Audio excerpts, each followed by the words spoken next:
Political leadership चाहती ही नहीं कि वहां पे उस समय टेररिज्म को कर्टेल किया जा सके। सरकार के मंत्री ये रिकमेंडेशन करते हैं कश्मीर में पाकिस्तान और भारत की दोनों की करेंसी चलने की अनुमति होनी चाहिए। इससे ज्यादा उनके ग्लव इन हैंड होने का और फिर क्या प्रमाण? Judiciary has failed us very badly. Political leadership ने तो फेल हमें किया ही किया है। आज के हमारे अतिथि रिटायर्ड मेजर सरस त्रिपाठी जी हैं। He has served in Kashmir during the counter-insurgency operations in early 90s and has authored books like Holy Sinners, Search of Kashmir and Silent Constitution, Dangerous Consequences. Army को उस समय क्या क्या चैलेंजेस फेस करने पड़े? प्रशासन का कोई सहयोग नहीं मिल रहा। लोकल सपोर्ट में पुलिस से मिलना चाहिए वो बिल्कुल जीरो था। कि ये लोग पुरुष तो चुपचाप बैठ जाते थे और महिलाओं को पत्थर फेंकने के लिए आते थे।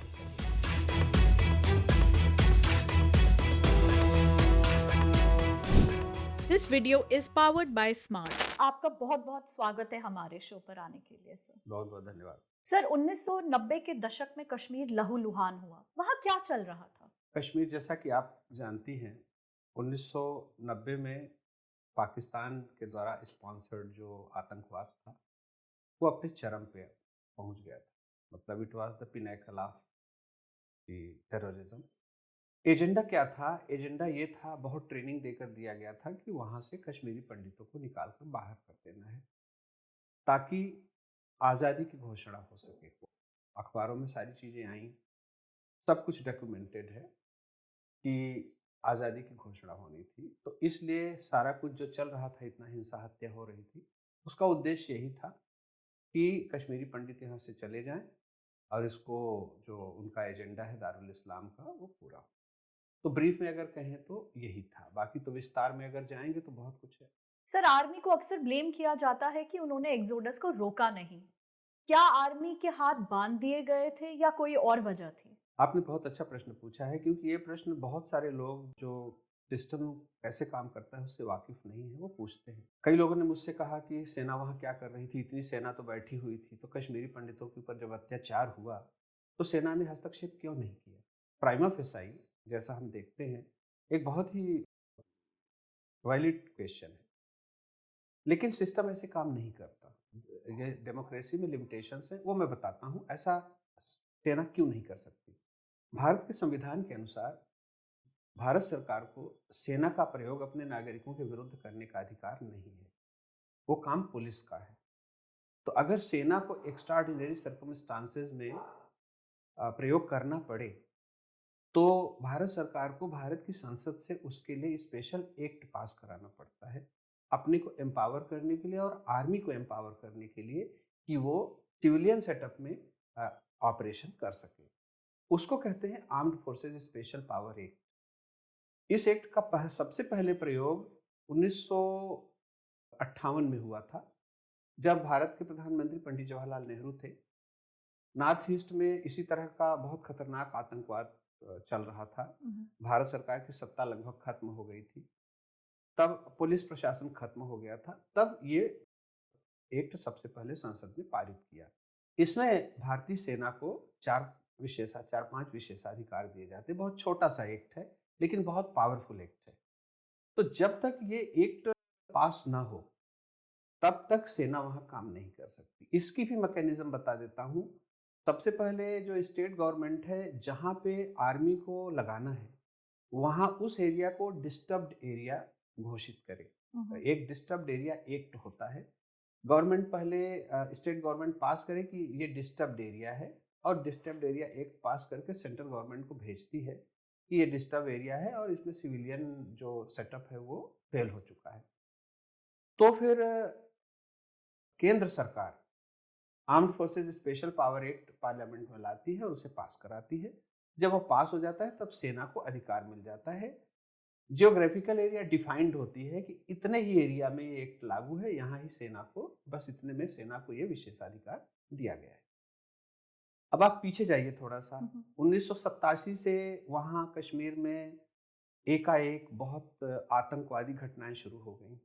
जो मुझे याद आ रहा है, क्योंकि मैं उस समय विद्यार्थी था तो अखबारों को बहुत पढ़ता रहता था, तो बहुत घटनाएं हुई, जिनमें एक बड़ी घटना हुई थी जैना कोर्ट में। जो एचएमटी फैक्ट्री थी उसके जनरल मैनेजर को अपहरण करके और बाद में उसे मार डाला था। वो बिल्कुल इनोसेंट, उसका न भारत सरकार से ऐसा कोई, न वो आतंकवाद से कुछ लेना देना था। तो वो एक अधिकारी थे जिसको उन्होंने अपहरण करके मार दिया। उसके अलावा बहुत से कश्मीरी पंडित थे प्रोमिनेंट। अच्छा, आप देखेंगे तो आप पाएंगे कि ये सब हत्याएं जो हो रही थी हिंदुओं की हो रही थी, जी। चाहे वो बाहर से आए हुए हिंदू हों चाहे कश्मीर के हिंदू हों। जैसे श्रीनगर दूरदर्शन केंद्र के जो उस समय डायरेक्टर थे लासा कौल, उनका कोल्ड ब्लड में मर्डर कर दिया गया, जी।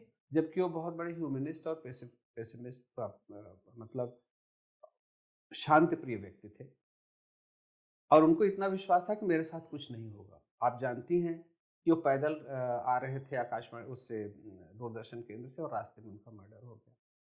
पंडित नीलकंठ गंजू जो एक जज थे, जी। उनकी हत्या कर दी गई। तो ऐसे नाम तो बहुत लंबी चौड़ी लिस्ट है, मैं सिर्फ 2 उदाहरण दे रहा हूँ। उसके अलावा भारतीय सेना के अधिकारी बस की प्रतीक्षा कर रहे थे। स्क्वाड्रन लीडर और विंग कमांडर लेवल के अफसर थे, जो जी। आर्मी में मेजर और लेफ्टिनेंट कर्नल के बराबर होते हैं। तो उनका कोल्ड ब्लड में मर्डर कर दिया गया। तो ये सब इंडिकेट कर रहा था कि कुछ बहुत ही ज़्यादा खतरनाक चल रहा है और सिविल प्रशासन पूरी तरह से पंगु है, क्योंकि स्टेट गवर्नमेंट तो उनसे मिली हुई थी, उनका समर्थन आतंकवादियों के साथ ही था, वो सब बाद की घटनाओं से पता चला है। केंद्र सरकार भी बहुत कमजोर थी, क्योंकि क्लियर मेजॉरिटी किसी की थी नहीं। राजीव गांधी और वीपी सिंह के बीच में आपस में काफी लड़ाई झगड़े थे। राजीव गांधी भी समर्थक थे शेख अब्दुल्ला, उसके फारूक अब्दुल्ला के। वीपी सिंह को तो कहा ही जाता था कि वो मुस्लिम परस्त थे, उनको कहते थे कि जून के महीने में उनकी टोपी लगा के घूमते हैं ताकि मुस्लिम खुश रहें। उन्होंने पहली बार एक मुस्लिम को गृह मंत्री बनाया, जिसका बहुत बड़ा दुष्परिणाम हुआ। इसलिए नहीं हुआ कि वो मुस्लिम था, इसलिए हुआ कि उसने अपनी पोजीशन को आतंकवादियों के फेवर में बहुत इस्तेमाल किया। रुबैया सईद की घटना, वो जी। जो अब्डक्शन हुआ और क्या ड्रामा हुआ, वो जी। सब पता है, जी। उसमें डिटेल में जाके कोई फायदा नहीं। तो अब इस 2 साल में इतना टर्मॉइल हुआ कश्मीर में कि देश में बहुत असहजता थी। एक लोगों जो जनता थी वो भी बहुत असहज थी, बहुत परेशान थी। भारतीय जनता पार्टी ने बहुत दबाव डाला वीपी सिंह को कि आप armed forces special power act पारित करिए और सेना के हवाले करिए। उनके बहुत स्टेटमेंट अखबारों में आते थे नेताओं के। आखिर में 7 जनवरी 1990 को ये एक्ट पारित हुआ और तब सेना को ये शक्ति मिली कि वो कश्मीर में के सिविल एनवायरनमेंट में मिलिट्री ऑपरेशन कर सके। अब आप समझिए घटनाओं को। अब सेना वहां पे जो रहती है कश्मीर घाटी में जो थी, वो उस जरूरत भर की थी जो वहां की पहले से जरूरतें हैं। जैसे बैरक में है लाइन ऑफ कंट्रोल को कंट्रोल करने के लिए, और हेडक्वार्टर्स जहां है वहां पे एडमिनिस्ट्रेटिव ड्यूटीज के लिए। जैसे 15 कोर हेडक्वार्टर तो कश्मीर में ही है, ओ सॉरी श्रीनगर में ही है, बदामी बाग कैंट में। लेकिन इतनी सेना नहीं थी वहां कि वो मिलिट्री ऑपरेशन कर सके पूरी कश्मीर घाटी में। तो सेना को जब एक्ट पास हुआ तो सेना को मोबिलाइज करने के लिए समय चाहिए। जैसे एक एग्जांपल दे रहा हूँ, 8 माउंटेन ड्यू नागालैंड में थी।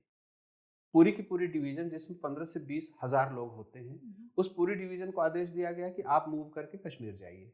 तब उसकी लॉजिस्टिक्स, इतना सामान, इक्विपमेंट सब लाने में बहुत समय लगता है। तो कश्मीर में वो मूव किया और आए, उसमें मेरी बटालियन भी थी। तो जब 7 जनवरी को आदेश पारित हुआ और स्थिति बिल्कुल खराब थी, सेना को टेक ओवर करने में भी कुछ समय लगेगा, कोई मैजिक पॉइंट तो होता नहीं। करेक्ट।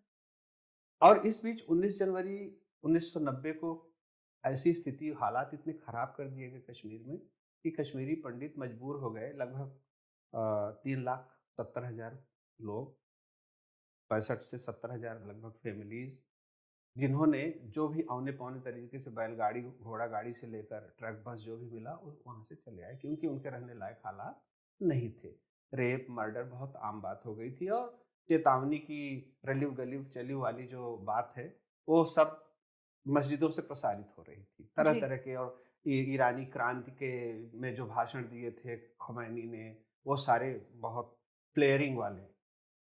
तो आर्मी को टेक ओवर करने में समय लगा। एक दूसरा, जब उसके पास 87 से 89 के बीच पावर नहीं थी, तो सेना कैसे ऑपरेट कर सकती थी, ये बात हमें समझनी है। तो इसलिए सेना हस्तक्षेप नहीं कर सकी। आने के बाद armed forces special power act लगने के बाद आर्मी ने अपना ऑपरेशन शुरू किया और आज की स्थिति ये है कि लगभग कश्मीर से लगभग आतंकवाद खत्म हो चुका है। वो स्थिति जो हमने देखी थी उसमें और अब में बहुत अंतर है, क्योंकि मैं 2-3 बार जा चुका हूँ। तो ये कारण है कि सेना उसमें हस्तक्षेप नहीं कर। सर, आपने सीधे-सीधे स्टेट गवर्नमेंट पे इल्ज़ाम लगाया, तो ये कहना जायज़ होगा कि पॉलिटिकल लीडरशिप चाहती ही नहीं थी कि वहाँ पे उस समय टेररिज्म को कर्टेल किया जा सके? बिल्कुल नहीं चाहती थी। हमारा तो असेसमेंट यही है कि state government was glove in hand with terrorist. इसके बहुत सारे प्रमाण हैं। अब जब सरकार के मंत्री ये रिकमेंडेशन करते हैं कि कश्मीर में पाकिस्तान और भारत की दोनों की करेंसी चलने की अनुमति होनी चाहिए, तो इससे ज़्यादा हम उनके ग्लव इन हैंड होने का और हमें क्या प्रमाण चाहिए? तो स्टेट गवर्नमेंट, वहाँ के पॉलिटिशियंस और जो हमें लिटरेचर मिले हैं ऑपरेशन के दौरान जो कुछ हमने देखा है, ये उन देखिए, जो हमारी जो फीलिंग है, हमें तो सेक्युलर रहने का पाठ पढ़ाया जाता है आमतौर पे, और आर्मी तो और भी बहुत सेक्युलर है। जी। लेकिन फैक्ट को हम निग्लेक्ट नहीं कर सकते कि जो एक फीलिंग है उम्माह की, कि ये मुस्लिम भाईचारा है, एक जिहाद की जो टीचिंग है, ये ऊपर से कहते रहते हैं कि कश्मीरी, हम तो कश्मीरी पंडितों से ही कन्वर्ट हुए हैं, हमारा डीएनए एक है। हुँ, हुँ। डीएनए एक होने से क्या होता है? डीएनए तो अल्लामा इकबाल का भी कश्मीरी पंडित का ही था, पर उसने 1931 में इलाहाबाद में मुस्लिम लीग के अधिवेशन में एक शेर पढ़ा था, आपको बताता हूँ कितना जहर है उसमें, आप समझिए। जी। तो डीएनए से कुछ नहीं होता। वो शेर था कि हो जाए अगर शाहे खुरासां का इशारा, उर्दू में है, हो जाए अगर शाहे खुरासां का इशारा। खुरासान जो तुर्की को कहते हैं या ईरान का नॉर्थ वेस्टर्न प्रोविंस है, कि हो जाए अगर शाहे खुरासां का इशारा, सजदा न करूं हिंद की नापाक जमी पर। जिसके मन में इतना जहर है, हजारों साल से तुम्हारे पूर्वज जो ऋषि मुनि ज्ञानी थे हुँ, हुँ। रहे, तुम भी इतने बड़े विद्वान थे, और तुमने एक पीढ़ी पहले इस्लाम कबूल किया, इतना जहर आ गया कि अगर खुरासान का जो शाह है वो इशारा कर दे तो इस अपवित्र भूमि पर मैं नमाज भी ना पढ़ूं। तो ये जहर कहाँ से आता है? वो एक उसी जगह से आता है। वही मूल जो जड़ है ना, जो आसमानी किताब जिसको कहते हैं, वहीं से आता है और सब जगह फैलता है। तो उसी से उम्मा निकलता है, उसी से जिहाद निकलता है, उसी सब। तो इनके मन में ये नहीं है कि हम, जब जो कह रहा है पाकिस्तानी का क्यों चलाई जाए पाकिस्तानी करेंसी, तो ये सब मिले हुए थे। और ये मैं बहुत खुले कह रहा हूँ, मैं चैलेंज कर रहा हूँ कि कोई ये कहे कि आप गलत कह रहे हैं। आर्मी के पास तो बहुत से प्रूफ हैं नेताओं के मिले होने के। सभी के ये अधिकांश नेता सब मिले हुए थे पाकिस्तान आतंकवादियों से, अगर पाकिस्तानियों से नहीं तो कम से कम आतंकवादियों से मिले हुए थे और उनको वे प्रश्रय देते थे। तो सर, ये माना जा सकता है कि जो कश्मीर की पॉलिटिकल लीडरशिप थी, वो अगर चाहती तो कश्मीरी हिंदुओं का नरसंहार और एक्सोडस रोक सकती थी, लेकिन वो भी खुरासान से अराकान तक की जो फिलॉसफी है, जो आइडियोलॉजी है, उसको सपोर्ट कर रहे थे खुलेआम। मैं इस तरह कहूंगा कि अगर हम ब्लैंकेट उन्हें सिर्फ ब्लेम कर दें कि वो रोक सकते थे तो थोड़ा सा अन्याय हो सकता है। लेकिन हाँ, अगर लीडरशिप चाहती तो इतना बड़ा जेनोसाइड नहीं होता। क्योंकि लीडरशिप के, पॉलिटिकल लीडरशिप के अलावा, कहते संस्कृत में कहते हैं कि महाजनोयन गतः स पंथः, मतलब है कि बड़े लोग जिस रास्ते से जाते हैं उसी से सब लोग चलते हैं। तो अगर पॉलिटिकल लीडरशिप ने एक सेक्युलर तरीके से इसको हैंडल किया होता और कठोर तरीके से एडमिनिस्ट्रेशन को चला करके रोकने की कोशिश की होती, तो अगर पूरा नहीं रुकता तो भी सब्सटेंशियली ऐसा नहीं होता। लेकिन पॉलिटिकल लीडरशिप ने ऐसा नहीं किया क्योंकि वो मिले हुए थे। दूसरा, नीचे का कैडर भी पूरा का पूरा एडमिनिस्ट्रेशन कंप्रोमाइज था, हमें ये भी समझना होगा। बाद की घटनाओं से आप देखिए, पुलिस म्यूटिनी हुई थी वहां पर, आप लोग जानते होंगे। जी। और 5,000 के लगभग अम्युनिशन, 15,000 के लगभग अम्युनिशन, 5,000 पुलिसकर्मी, 3,000 आर्म्स, ये सारे, और प्रशासन के ही सीनियर अधिकारियों को उन्होंने, जो मेनलैंड इंडिया के थे अधिकतर, उसमें कुछ मुस्लिम भी थे कश्मीरी, लेकिन ज्यादातर जो आईपीएस आईएएस ऑफिसर थे उनको सबको बंधक बना लिया। तो क्यों बंधक बना लिया उन्होंने? क्योंकि पूरा का पूरा police administration, local administration compromise था। उसमें आतंकवादियों की या तो घुसपैठ थी और या तो आतंकवादियों के प्रति उनकी सहानुभूति थी, जिसके कारण से अगर ऊपर से आदेश आता भी था तो इम्प्लीमेंट नहीं होता था। इसका सबसे बड़ा उदाहरण ये है, अगर सिर्फ पॉलिटिकल लीडरशिप को हम ब्लेम करें तो वो न्यायपूर्ण क्यों नहीं है, उसका मैं रीजन बताता हूँ। पॉलिटिकल लीडरशिप तो कंप्रोमाइज थी ही, लेकिन जब कैडर कंप्रोमाइज हो गया ना, नीचे का प्रशासन, तो वो हेल्पलेस हो गए। जैसे जगमोहन जी जब आए, वो अपनी पुस्तक उनकी है my frozen turbulence in Kashmir, 800 page की लगभग पुस्तक है, मैंने पढ़ी है। उसमें वो खुद ही कहते हैं कि हम कोई आदेश देते थे तो इम्प्लीमेंट ही नहीं होता था। अब जिस दिन कश्मीरी पंडितों को ये अत्याचार होने लगे, तो बोले पूरी की पूरी लाइन जाम हो गई, सब हमें ही कॉल कर रहे थे कि क्या करें क्या करें क्या करें बताइए। तो हम क्या बताते उसमें, हम जो आदेश देते थे वो इम्प्लीमेंट नहीं होता था। क्यों? इम्प्लीमेंट करने वाले या तो आतंकवादियों से मिले हुए थे, और या तो उनके प्रति सहानुभूति, या तो आतंकवादी ही कैडर में आ गए थे। तो इस वजह से क्या है कि सारा का सारा पूरा का पूरा सिस्टम, जिसे हम तंत्र कहते हैं, वो कंप्रोमाइज हो गया था। और लेकिन उसके लिए सबसे अधिक जिम्मेवार पॉलिटिकल लीडरशिप थी। सर, आज भी जगमोहन जी को ही कश्मीरी पंडितों के एक्सोडस का जिम्मेदार ठहराया जाता है। लेकिन हम आपसे ये पूछना चाहते हैं, आपने भी कश्मीर में एज एन आर्मी ऑफिसर सर्व किया है, आर्मी को उस समय क्या-क्या चैलेंजेस फेस करने पड़े थे? देखिए, चैलेंजेस तो बहुत ज़्यादा थे वहाँ पे, क्योंकि उम, प्रशासन का कोई सहयोग नहीं मिल रहा था। हमें नया, देखिए, टेरेन जो था वो नया था बिल्कुल, यानी कि जो भूमि रचना है, जगहें हैं, गाँव हैं, लोग हैं, तो जो लोकल सपोर्ट हमें पुलिस से मिलना चाहिए वो बिल्कुल ज़ीरो था। इनफैक्ट पुलिस हमारे प्रति एंटागोनाइज़्ड रहती थी, हमेशा एक भावना ये रहती थी कि ये हमारे जैसे दुश्मन हैं, उनसे कोई सहयोग नहीं मिलता था। और शुरू में जब सेना ने उनसे सहयोग लेने की कोशिश की, और ऐसा हुआ कि उन्हें ऑपरेशन के प्लान जाने-अनजाने बताए गए कि हम यहाँ ऐसे करना चाहते हैं, तो सारे के सारे चीज़ें लीक हो जाती थी। फिर सेना ने ये डिसाइड किया कि हम जो हमारे अपने ऑपरेशन होंगे हम उसको फूल प्रूफ रखेंगे। अब लेकिन आर्मी भी आइसोलेशन में काम नहीं करती थी। सिस्टम ये था कि जैसे हमने आतंकवादी को पकड़ा, तो armed forces special power act में आर्मी को ये पावर है कि वो 1 हफ्ते तक बिना कोई कारण बताए किसी व्यक्ति को अपने पास रख सकती है। Army has the power under armed forces special power act to detain any person on suspicion. उसको कोई उन्हें एक्सप्लेनेशन देने की जरूरत नहीं है, और 1 हफ्ते तक वो रख सकते हैं। 1 हफ्ते से ज्यादा रखना है तो हायर हेडक्वार्टर से परमिशन लेना होता था। तो 15 दिन रख सकते हैं। लेकिन उसके बाद वो उसको पुलिस को हैंडओवर करते थे। इंट्रोगेशन हुआ, सब कुछ हुआ, और जो उन्हें मटेरियल मिलता था तो उसको क्लासिफाई करते थे कि आतंकवादी है, या सस्पिशियस है, या इनोसेंट है। तो जो आतंकवादी होता था उसको हम पुलिस को हैंडओवर करते थे, जो सस्पिशियस होता था उसको भी हम पुलिस को हैंडओवर कर देते थे। आर्मी का अपना तरीका है, हमने काम कर लिया, आतंकवादी को पकड़ लिया और दे दिया। प्रोसिक्यूशन का काम पुलिस का होता था कि हमने उनको सफिशिएंट मटेरियल दे दिया कि आतंकवादी है इन कारणों से, इसके ऊपर से इसने अपना AK-47 राइफल दिया है जो कि रेस्ट्रिक्टेड बोर है, उसके पास होनी ही नहीं चाहिए।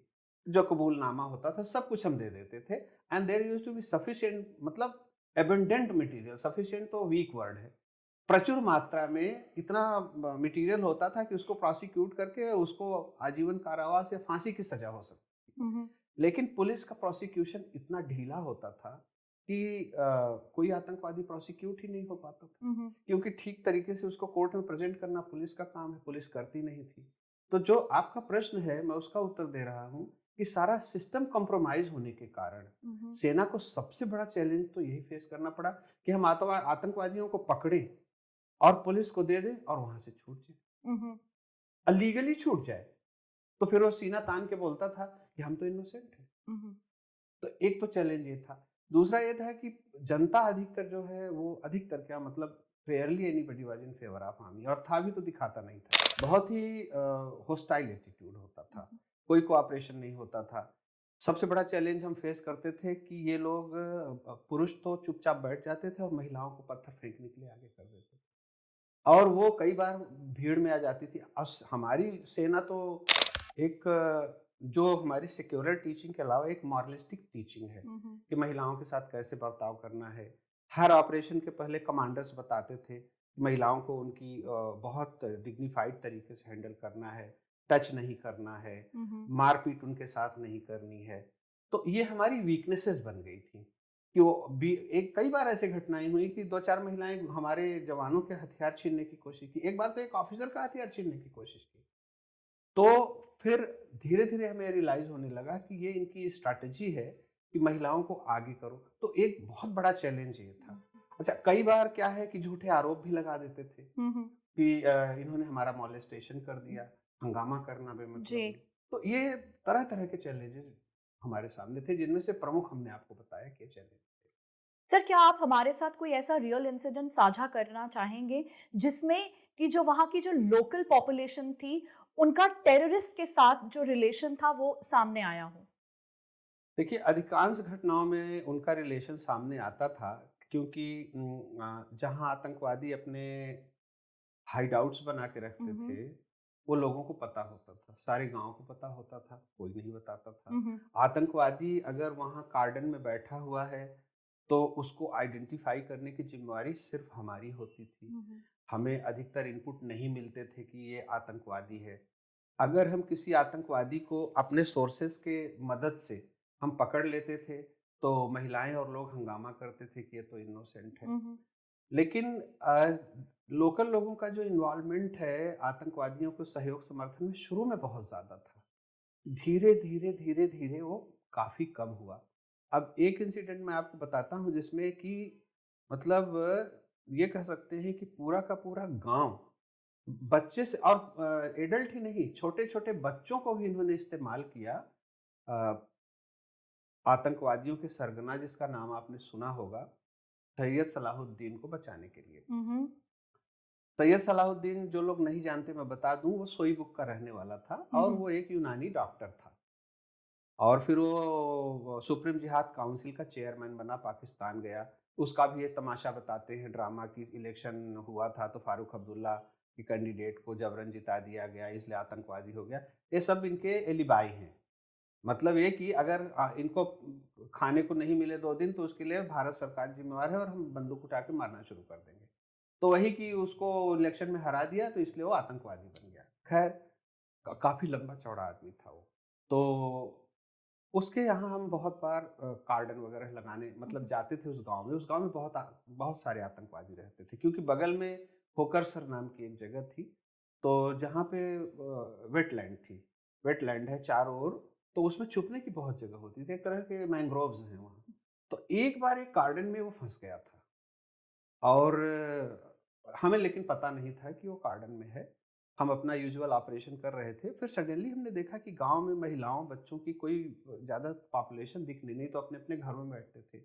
मेल लोग जो है एक जगह जमा हो जाते थे, रात को कार्डन लग गया और फिर उसके बाद अनाउंस कर दिया गया कि जो महिलाएँ हैं घर में ही रहें, अपने सभी लोग और जो बच्चे हैं वो घर में रहें, जो एडल्ट हैं वही लोग सिर्फ़ मस्जिद या स्कूल के पास जमा हो जाएँ। तो पता चला कि एक जगह बहुत बड़ा जमावड़ा लगा हुँ, हुआ हुँ। है। वहाँ पे बहुत सारी महिलाएँ अपने मतलब सीना पीट-पीट के रो रही हैं। उनका एक स्टाइल होता है रोने का। हुँ, हुँ। ये अब कश्मीरी में रो रही थीं और अब छोटे-छोटे बच्चे भी माँ को देख कर के बहुत रो रहे हैं, बिलबिला रहे हैं।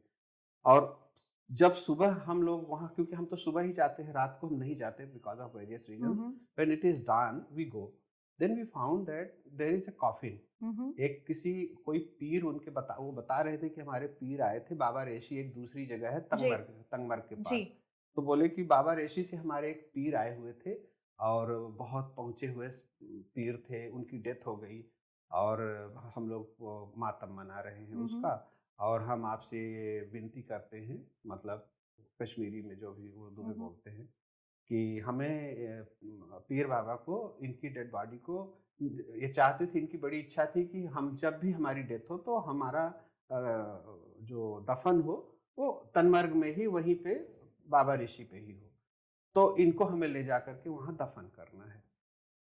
तो हम हमारे जवान, आर्मी ऑफिसर सारे उसमें थे। हम लोग को भी बड़ा दुःख हुआ क्योंकि उनका एक होता है ना एक जब कोई हँसता है तो हँसी फैल जाती है, हुँ, हुँ। कोई रोता है तो दुःख फैल जाता है। तो ये हुआ कि जिस तरह से छाती पीट के रो रहे थे, ये लगा कि देखो कितना ये लोग इनको चाहते हैं और कॉफ़िन था उसमें बहुत सारा फ्लावर्स और गार्लैंड और सब भरा अगरबत्ती जल रही और कुछ उन्होंने चढ़ाया था। तो वहाँ पर आकर के 2 बड़े काफ़ी बुज़ुर्ग लोग 60-70 साल, हुँ, हुँ। 70-80 साल के लोग सफ़ेद दाढ़ी कि जनाब हुज़ूर ये तो हमारे पीर बाबा की इनकी डेथ हो गई है। बहुत बड़े संत थे, हमेशा आते थे। तो इन यहाँ आए थे हम लोगों को अपना आशीर्वाद देने के लिए, इनकी डेथ हो गई, तो इनको बाहर जाने की इजाज़त दी जाए। तो हम आर्मी के लोगों को बहुत ह्यूमैनिटेरियन एंगल से हैंडल करने की शिक्षा दी जाती थी। कुछ लोगों को शक हुआ होगा, पता नहीं हुआ कि नहीं, पर कमांडिंग ऑफिसर के ही पास पावर होती है। तो उन्होंने ये सोचा कि हाँ, अगर डेथ हो गई है तो अ, ये तो बहुत दुखद है, तो इसको हम ठीक है अलाउ कर देंगे। तो उन्होंने कहा देखो बहुत ज़्यादा लोगों को हम अलाउ नहीं करेंगे, बस 4-5 लोग और एक कॉफ़िन को आप अपना ले जा सकते हो। तो 1-2 ऑफिसर्स के मन में आया कि हम कॉफ़िन को भी चेक करें। पर कमांडिंग ऑफिसर ने या दूसरे अफ़सरों ने कहा अरे नहीं, नहीं इतना मतलब बहुत बेइज़्ज़ती की बात होगी, कि हम डेड बॉडी के ऊपर शक कर रहे हैं, इतने लोग रोग आ रहे हैं यार, ऐसा कोई थोड़ी तमाशा करेगा। तो हम लोगों ने वो कॉफ़िन को जाने दिया और उसके साथ और लोग चले गए। बहुत आपको ब्रीफ में बता रहा हूँ। और जो दृश्य था इतना हृदय विदारक था कि महिलाएं रो रही हैं, उनके बाल बिखरे हुए हैं, उनके जो हमेशा ढक के रखती हैं क्या बोलते हैं हिजाब, वो सब खुले पड़े हुए हैं, ऐसे लगता है उनको कोई होश नहीं। बच्चे रो रहे हैं, बड़े बुजुर्ग रो रहे हैं। तो एक ऐसा सीन था जिसमें शक करने वाला एक पापी जैसा दिखाई देता था। तो छोड़ दिया, वो छोड़ के चले गए और हम भी अपना ऑपरेशन समेट के चले आए। और हमने ये मान लिया कि पीछे जैसे कई बार सूचनाएं गलत थी कि सैयद सलाहुद्दीन आया है, नहीं आया है, रिपोर्ट भी दे दी कि नहीं आया है। और फिर अब शाम को 6-7 बजे तक हम पहुंच गए।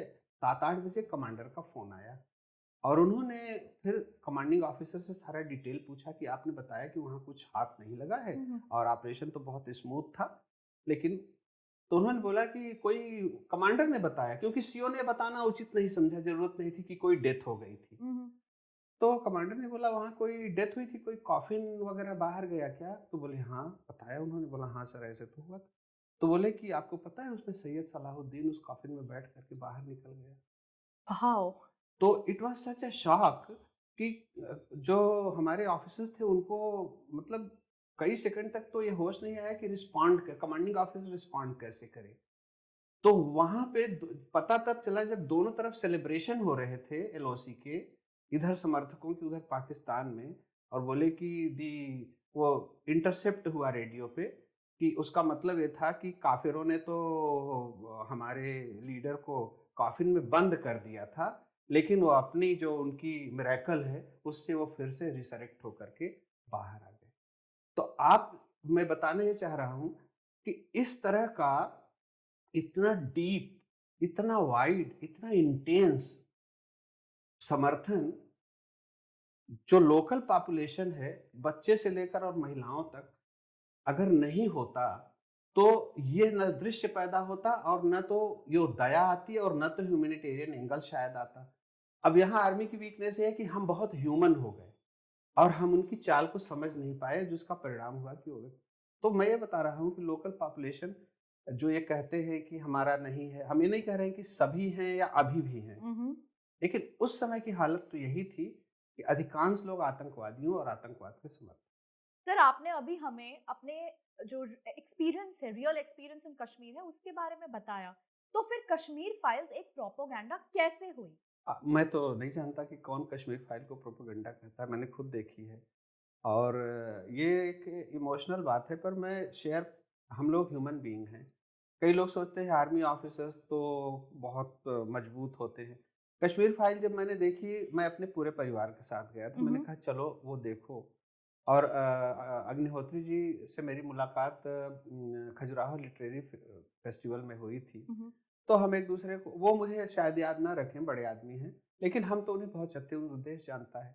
लेकिन हम लोग मिले थे वहां पे, हमारी बात भी हुई थी, तब वो फिल्म कॉन्सेप्चुअलाइज हुई थी, बन रही थी। तो हमने जब कश्मीर फाइल देखी तो मैं तो पर्सनली बहुत रोया, क्योंकि मैं थोड़ा इमोशनल भी हूँ और हमने वो सारी जगहें और सारे हालात देखे थे। हमने मैंने अपनी book Holi Sinner search of Kashmir में एक चैप्टर लिखा है जो हब्बा कदल में हमने ऑपरेशन किया था, उसके बारे में है, व्हेन साइलेंस क्राइड।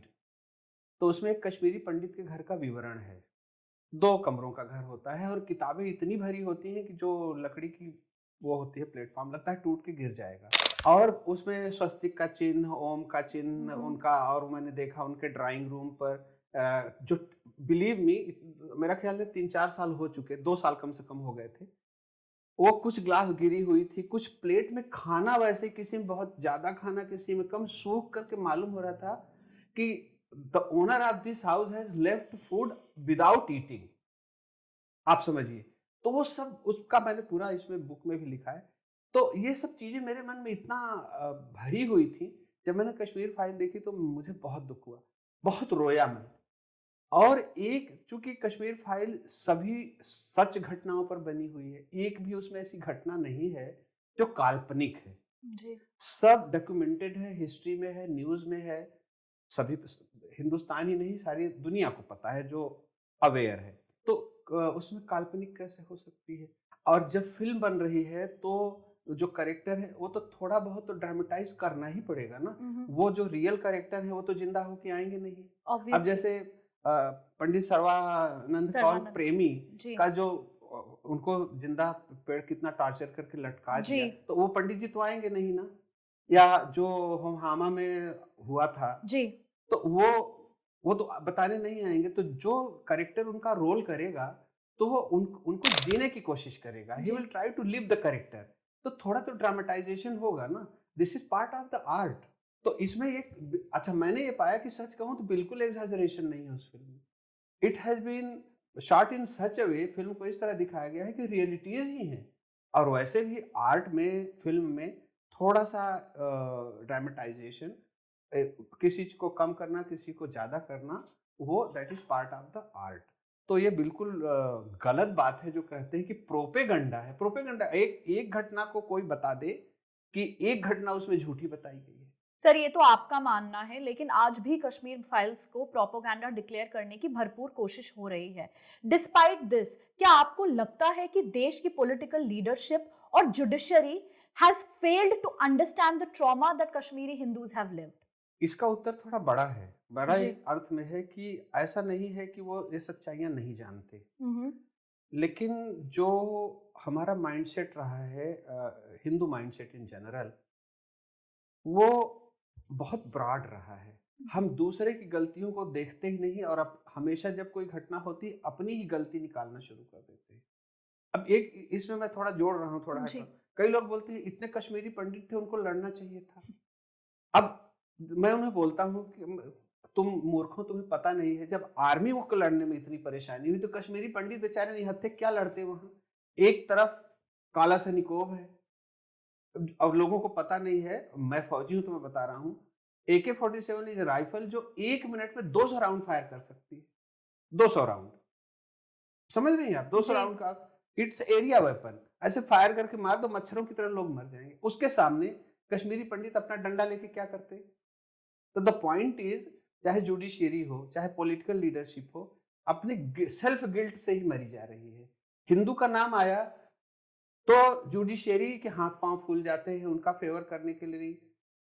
बाकी आप देख रहे हैं कि किस तरह से वो जो गुरु था जिसको फांसी की सजा हुई थी, 4 बजे जज साहब उठ करके, और ये बात मैं नहीं हजारों मंच पर कही जा चुकी है कि सुप्रीम कोर्ट के भी जज एक अपराधी के लिए रात के 2 बजे उठ करके कोर्ट खोल देंगे। कश्मीरी पंडितों की इतनी बार याचिकाएं गई और रिजेक्ट हो गई, मतलब समझ नहीं आता। आनंद रंगनाथन जी कहते हैं कि हम भारत में सेकंड क्लास सिटीजन नहीं है, हम 8th क्लास सिटीजन है, हिंदूज। राइट। तो ये जो कहते हैं ये लोग कि जो आपका जो मूल प्रश्न था, judiciary has failed us very badly. Political leadership ने तो फेल हमें किया ही किया है, क्योंकि primary responsibility of providing safety and security, life of dignity is the responsibility of the governments, state government and central government. They failed completely, and judiciary has failed us miserably. Sir, I want to ask you कि despite being a persecuted ethnic minority, हमारी genocide को आज तक UN charter के हिसाब से एक official recognition क्यों नहीं मिल पाया है? इसके लिए आपको यूएन की मैकेनिज्म समझना पड़ेगा। मैंने एक दूसरी बुक भी लिखी है, उसका नाम है साइलेंट कॉन्स्टिट्यूशन डेंजरस कॉन्सिक्वेंसेस। उसमें मैंने religious map of the world दिया है।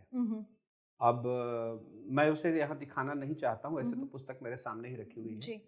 उसमें आप देखिए तो दुनिया में 58 ऐसे देश हैं जो मुस्लिम डोमिनेटेड जी, और 127 देश हैं जो क्रिश्चियन डोमिनेटेड हैं। सिर्फ 2 देश हैं जो हिंदू डोमिनेटेड है। यूनाइटेड नेशंस नंबर्स पे काम करता है। जब भी इस तरह का कोई आता है मसला कश्मीर का, तो अधिकतर मुस्लिम कंट्रीज एक साइड में खड़ी हो जाती है इन द नेम ऑफ उम्मा। अब despite the case being genuine, तो हमारे रेजोल्यूशन पास ही नहीं हो पाते। एक तरफ खड़े होकर शोर मचाते और झूठ बोलने में इनकी कोई बराबरी नहीं है। जैसे जब पायलट गन का यूज किया गया कश्मीर में, तो एक फिलिस्तीनी लड़की की फोटो पाकिस्तान के यूएन एम्बेसडर ने यूएन असेंबली में दिखाई कि कश्मीर में देखो इस लड़की के साथ कितना अत्याचार हुआ। I remember that photo very well. और उसके बाद our representative, I think she, जो यूएन में हमारी रिप्रेजेंटेटिव थी, Palomi Tripathi, if I remember, जो भी था, उन्होंने दिखाया, अगले दिन बताया कि ये फोटो देखिए, ये फिलिस्तीनी लड़की की है, कश्मीरी लड़की की नहीं है। तो पाकिस्तान डिप्लोमेसी के लेवल पे इतना बड़ा झूठ बोल सकता है, उसका एम्बेसडर। तो they have mastered the art of lying, right. And Turkey and some other fanatic countries, they stand always with Pakistan. Turkey is part of NATO also, उसका वहाँ इन्फ्लुएंस है। तो हो क्या रहा है कि हमारी जो बिल्कुल जेन्युइन चीजें हैं यूएन चार्टर में, जहां से ये सब पास होनी चाहिए, जहां कंडेम होना चाहिए, इसीलिए टेररिज्म आज तक डिफाइन नहीं हो पाया। क्योंकि टेररिस्ट कौन है आपको भी अच्छी तरह पता है। यमन में टेररिज्म है, सीरिया में टेररिज्म है, इराक में है, ईरान में है, पाकिस्तान, अफगानिस्तान, सूडान, ये कौन है? They are Muslim countries. तो टेररिज्म को डिफाइन ही नहीं होने देते। उनको पता है टेररिज्म डिफाइन होगी तो कौन पकड़ा जाएगा। तो इस वजह से ये रेजोल्यूशन पास नहीं हो पाते। तो मैं इसके लिए भारत सरकार को या हिंदुस्तान को अकेले ब्लेम नहीं कर सकता। इस एक तरह से कहिए इट्स नंबर गेम आल्सो। हालांकि इस सरकार के पहले जो सरकारें थी उन्होंने कभी इसको स्ट्रांगली उठाया भी नहीं। इस कारण से न यूएन में कश्मीरी पंडितों के जेनोसाइड को रिकॉग्नाइज किया गया। भारत सरकार कर सकती थी, उन्होंने भी इंटरनली डिस्प्लेस्ड का दर्जा देकर के कर दिया।